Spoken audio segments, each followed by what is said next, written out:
September 12, 1997, Los Angeles, California. $18.9 million. Gone. In 30 minutes. And the craziest part? The guy who stole it had the keys.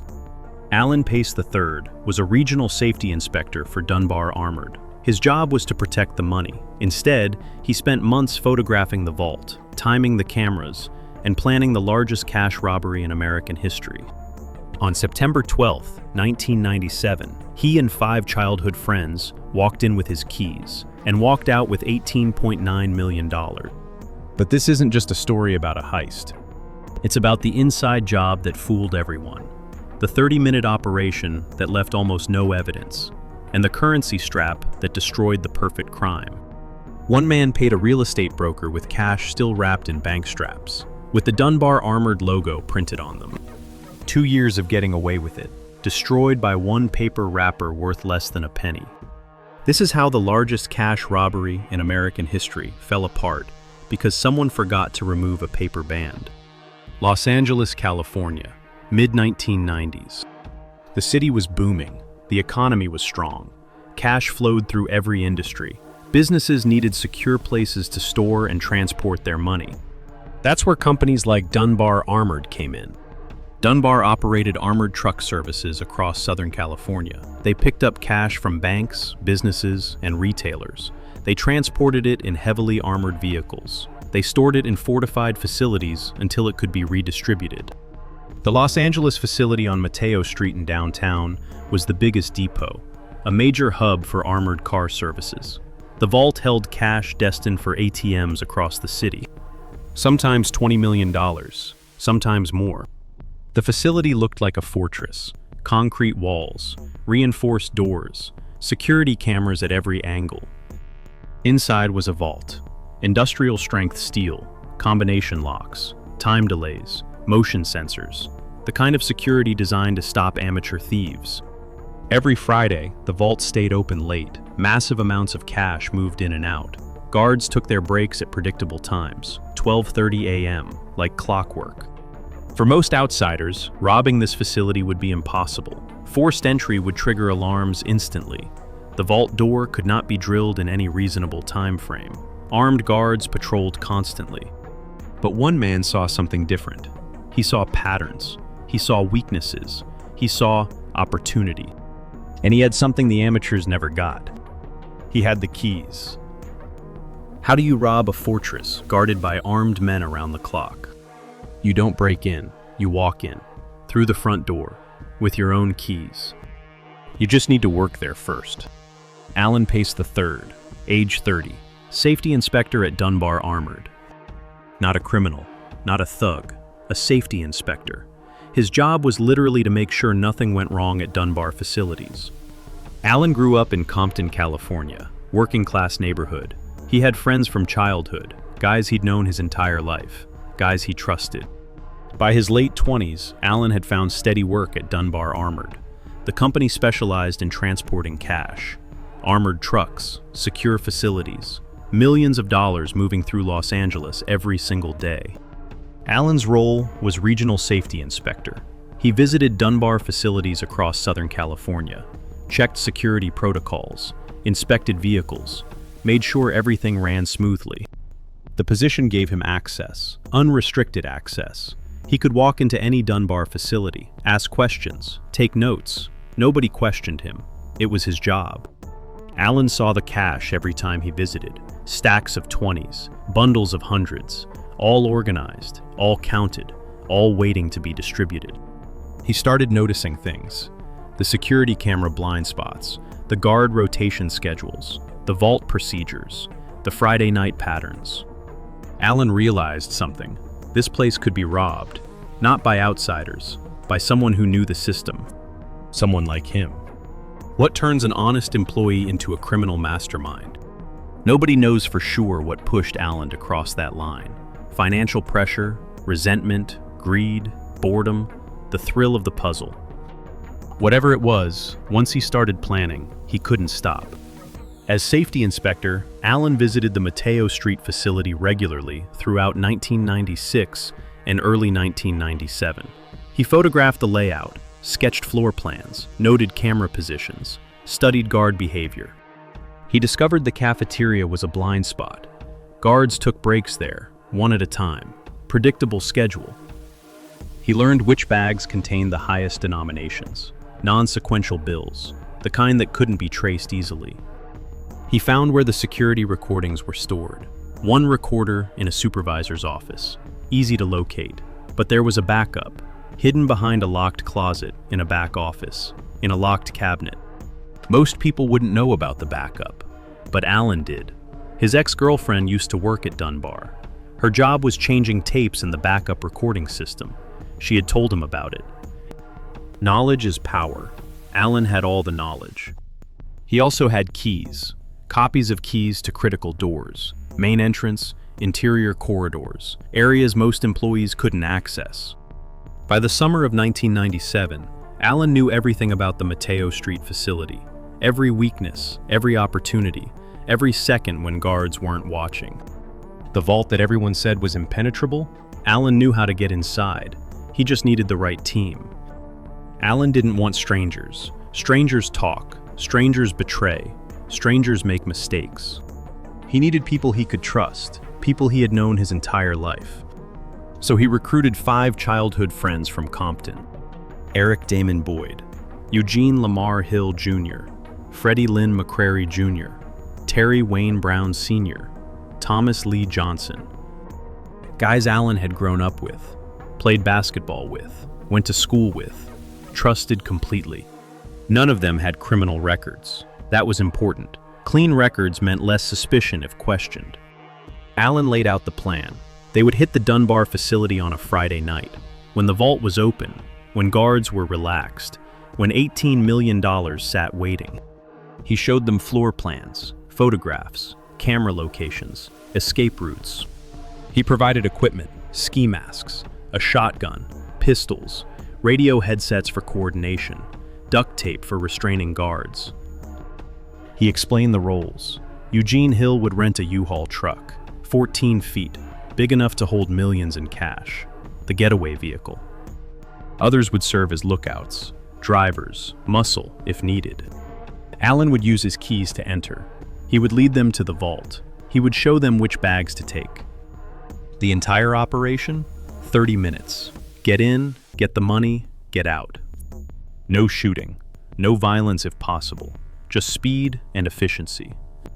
They would establish alibis beforehand, attend a house party in Long Beach, be seen, then slip away when the time came. After the robbery, they would return to the party, act normal, split the money later. 18.9 million divided 6 ways, over 3 million per person. The plan was perfect, but there was one problem. September 11th, 1997, one day before the heist. Dunbar Armored fired Alan Pace. The reason? Tampering with company vehicles. Details were unclear, but the termination was immediate. The timing couldn't have been worse. The heist was scheduled for the next night. Alan's access was revoked. His employment ended. But he still had the keys, the floor plans, the photographs, the knowledge. Alan made a decision. They were going through with it. Firing him wouldn't stop them. If anything, it gave him a motive. The plan was perfect. The team was ready. 18 million in cash was waiting in a vault across town. Would you push forward after being fired one day before? Drop your prediction in the comments below. And subscribe, because the next 30 minutes will show you exactly how it plays out. Now, the heist begins. Friday night, September 12th, 1997. Alan and his 5 accomplices attended a house party in Long Beach. They arrived early, made sure people saw them, talked, laughed, acted natural. They avoided alcohol, needed clear heads for what came next. Around 11:30 p.m., they started slipping away, one by one, separately. Nobody at the party noticed. They changed into black clothing, pulled on ski masks, grabbed their equipment. By midnight, they were on their way to the Dunbar facility on Mateo Street. Alan Pace used his keys to unlock the main entrance. The keys still worked. Dunbar hadn't changed the locks yet. They were inside. Alan led them through corridors he had memorized, past cameras he had timed, into the cafeteria. They waited. 12:30 a.m., right on schedule. The first guard entered the cafeteria for his break, lunchtime during the graveyard shift. The crew ambushed him, rushed him from behind, duct tape over his mouth, hands secured. No time to react, no time to sound an alarm. The guard was subdued in seconds. They waited for the next guard. Same pattern, 12:35 a.m. The second guard walked in. Same result, ambushed, taped, secured. One by one, guards took their breaks. One by one, they were subdued before they could alert anyone. Within 20 minutes, every guard on duty was restrained in the cafeteria. Alive, unhurt, just unable to move or call for help. Alan had known the schedule perfectly, knew when each guard would appear, knew how to isolate them. Now the vault was unguarded, and the vault was open, just like Alan said it would be on Friday nights. 12:50 a.m. Alan and his crew entered the vault. The massive steel door stood open. Just like Alan predicted, Friday night protocol, large cash movements meant the vault stayed accessible. Inside, millions of dollars surrounded them, floor to ceiling, wall to wall, stacks of cash organized by denomination, $20 bills bundled in purple bands, hundreds in gold bands, all labeled, all counted, all ready for ATM distribution across Los Angeles. The sight stopped them for a moment. More money than they had ever seen, more money than they would earn in 10 lifetimes. But they didn't have time to stare. Alan moved quickly. He knew exactly which bags to target. He had studied the labeling system, knew which bags held high denominations, which held non-sequential bills. These, Alan said, pointing to specific bags. The crew grabbed them. Heavy. Each bag weighed 40 to 50 pounds, filled with cash. They formed a line, passing bags from the vault to the loading dock, to the U-Haul waiting outside. 11 million in 20s alone. That's 550,000 individual bills, packed tight in bank bags. 5 million in hundreds, 50,000 bills, lighter, easier to move. Smaller amounts in 50s, 10s, 5s. They worked like a machine. Grab, pass, load, repeat. No talking, just the sound of bags being moved, footsteps on concrete, heavy breathing from the exertion. The U-Haul filled quickly, bags stacked from floor to ceiling, organized by denomination to maximize space. Alan kept checking his watch. 12:55, 1 a.m., 1:05. They had been in the vault 15 minutes, moving fast, but $18.9 million takes time to load. At one point, Eric Boyd paused. Should we take more? Alan shook his head. No, we stick to the plan. Take what we can carry, leave the rest. The vault held over 20 million. They could have taken it all, but greed makes people stupid, makes them slow, makes them get caught. Alan wanted speed, efficiency, get in, get out. By 1:10 a.m., the U-Haul was loaded, $18.9 million, ready to go. But Alan wasn't done. Two more critical tasks. First, the video recorders. Every second they had been inside was recorded, their movements, their methods. Even with masks, police could analyze their heights, builds, movements. Alan needed those tapes. He moved to the supervisor's office. The first recorder sat on a shelf, easy to spot. He unplugged it, grabbed the VCR, pulled out the tape. One down. But there was a backup. Most people wouldn't know about it. Most robbers would take the obvious recorder and leave. Not Alan. His ex-girlfriend had worked here. She had told him where the backup was located. He went to the back office, down a corridor most employees rarely used, found the locked door, used his key. The door opened. Inside was a closet, also locked. Alan used bolt cutters. The lock snapped. Behind the closet door was a cabinet, locked again, more security than the main recorder, because this was the backup. Alan forced the cabinet open. Inside was the second VCR, still running, still recording. He unplugged it, took the machine, took every tape he could find. No video evidence, no footage of their faces, no recording of the robbery. 1:15 a.m. Allen and his crew did a final sweep, made sure they hadn't left anything behind. No tools, no clothing, no personal items. They checked each other, made sure everyone still wore gloves, no fingerprints. 1:18 a.m. They exited through the loading dock, the same way they had entered. Allen used his keys to lock the doors behind them.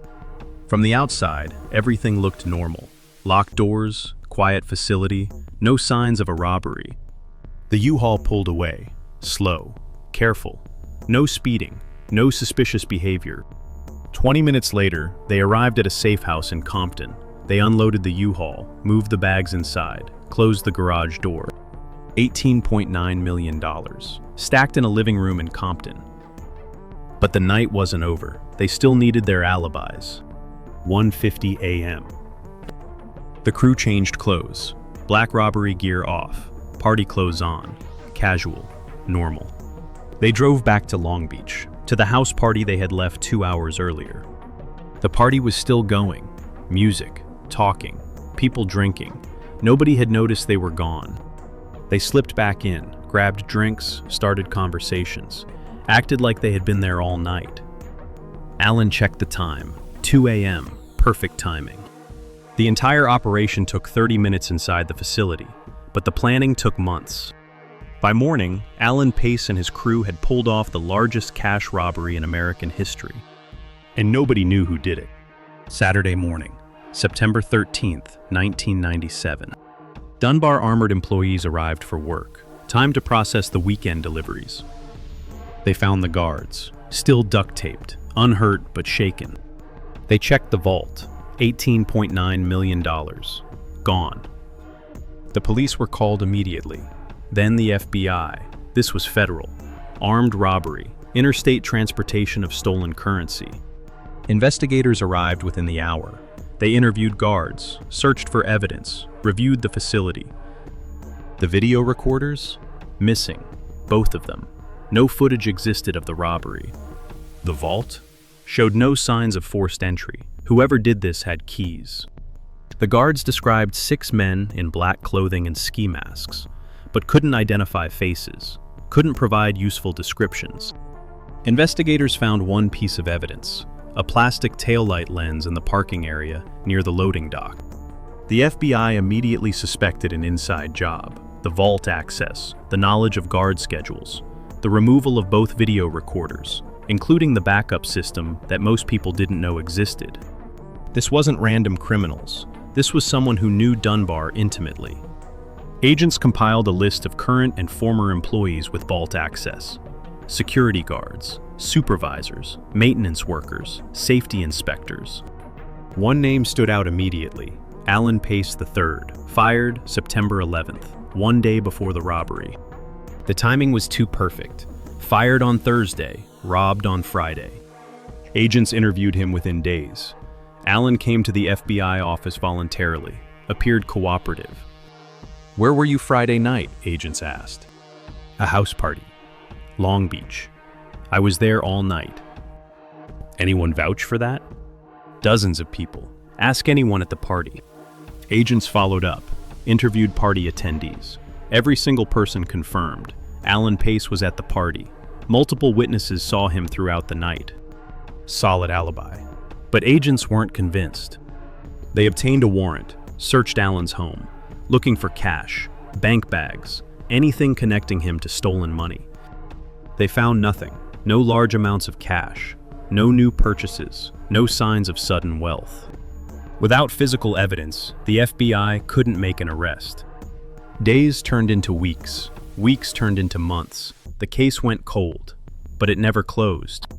Allen Pace remained a person of interest, but nothing concrete tied him to the crime.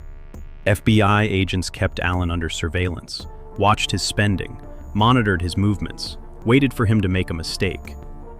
They also watched his known associates, childhood friends, people from Compton, anyone Allen might have recruited. Eric Boyd, Eugene Hill, Freddie McCrary, Terry Brown, Thomas Johnson, all childhood friends of Allen, all clean records, all appeared to live normal lives. Agents couldn't prove anything, but they watched and waited. Meanwhile, Dunbar Armored struggled to understand what had happened. Their security had been compromised by someone they trusted. Their insurance premiums skyrocketed. Their clients demanded explanations. The robbery became a major embarrassment for the entire armored transport industry. Companies across the country reviewed their security protocols, changed their key systems, tightened their employee screening, but nothing brought the money back. Alan Pace and his crew had gotten away with it. Now came the hardest part. The crew waited 6 months before touching the money. They knew law enforcement would be watching for sudden displays of wealth. Then they started moving, slowly, carefully. Alan enlisted help. David Matsumoto, an immigration attorney, Joaquin Bin, his assistant, paid them $1 million each to launder the money. Matsumoto and Bin created schemes, real estate transactions, front companies, fake W-2 forms showing legitimate income, property purchases that made the cash look legal. Eric Boyd laundered $177,000 through his father's company. Clean transactions on paper, dirty money underneath. The crew bought houses, cars, property, spread the purchases over time, different locations, different names when possible. For 2 years it worked. Nobody noticed. The money kept moving, the crew kept spending. But Eugene Hill made a mistake, a stupid, careless mistake that destroyed everything. September 1999, 2 years after the heist. Eugene Hill needed to make a payment to a real estate broker. Eugene grabbed a stack of cash, handed it to the broker. The broker looked at the money. Something was wrong. The bills were wrapped in currency straps, the original paper bands that banks use, and printed on those bands, Dunbar Armored Company. The broker stared at Eugene. "Where did you get this?" Eugene realized his mistake immediately, but it was too late. The broker went to the police that same day. Detectives examined the currency straps. Dunbar Armored. The company robbed 2 years earlier. $18.9 million still missing. They connected the dots. Eugene Hill, real estate broker, large cash payments, original currency straps. Detectives checked rental records. Eugene Hill had rented a U-Haul on September 12, 1997, the day of the robbery. They brought Eugene in for questioning. Eugene tried to lie, but the evidence was overwhelming. He broke, confessed to the robbery, named his accomplices: Alan Pace, Eric Boyd, Freddie McCrary, Terry Brown, Thomas Johnson, and the money launderers, David Matsumoto, Joaquin Bin. Within days, arrests followed. FBI agents raided homes across Los Angeles, Compton, Buena Park, Bellflower, Arleta, Las Vegas. Alan Pace was arrested at his home. He claimed innocence, said his friends set him up, but investigators didn't believe him. Eric Boyd's father testified against the crew, said his son had confessed to him, described how they had pulled off the heist. The evidence piled up: testimony from accomplices, financial records showing suspicious transactions, the currency straps with Dunbar logos. Alan Pace went to trial. His defense? He was framed. His friends committed the robbery and blamed him. The jury didn't buy it. April 23, 2001. U.S. District Judge Lourdes Baird read the verdict aloud. Guilty on all counts. Alan Pace was sentenced to 24 years in federal prison. He was sent to Federal Correctional Institution in Safford, Arizona. Eric Boyd received 17.5 years. The other 4 crew members received sentences between 7 and 10 years each. David Matsumoto and Joaquin Bin, the money launderers, also received prison time. In total, 9 people were convicted for the Dunbar Armored heist. The FBI recovered approximately $5 million. Property, cars, cash and accounts. But over $12 million remained missing. To this day, nobody knows where it went. Did the crew hide it? Burn it because the bills were sequential? Gamble it away in Las Vegas? Alan Pace never told. Neither did his accomplices. U.S. Attorney Alejandro Mayorkas made a public statement. He encouraged anyone with information about the funds to contact the FBI. Nobody ever came forward. Alan Pace served his sentence. Released on October 1, 2020, after 23 years in prison. He never revealed where the money was hidden. The Dunbar Armored heist remained the largest cash robbery in U.S. history for 27 years. It held the record until the Garda World Easter heist in 2024. It proved that inside jobs are the most dangerous threats to security companies. That trusted employees with access can exploit systems designed to keep outsiders away. Security experts worldwide studied the Dunbar case. How did one man defeat an entire system? How could a safety inspector have become the biggest threat to the company he was meant to protect? The answer was simple: absolute access combined with patience. Alan Pace had been allowed to photograph anything, interview anyone, access any area. His role as safety inspector gave him the ultimate tool: legitimate authority to study weakness. No security system can defend against someone whose job is to find its flaws. Dunbar Armored overhauled its security after the robbery. New protocols, new key systems, new employee monitoring, new vault procedures.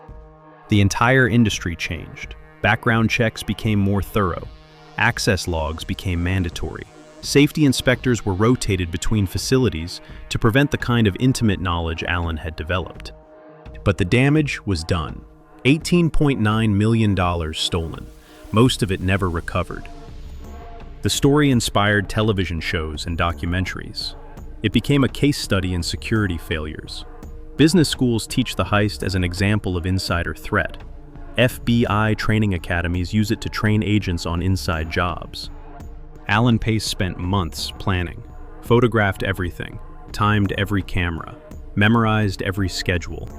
He recruited people he trusted, established alibis, removed video evidence, took only untraceable bills. The heist itself was flawless.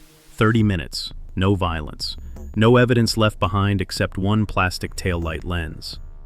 They waited 6 months before spending, hired professionals to launder the money, used front companies and real estate deals.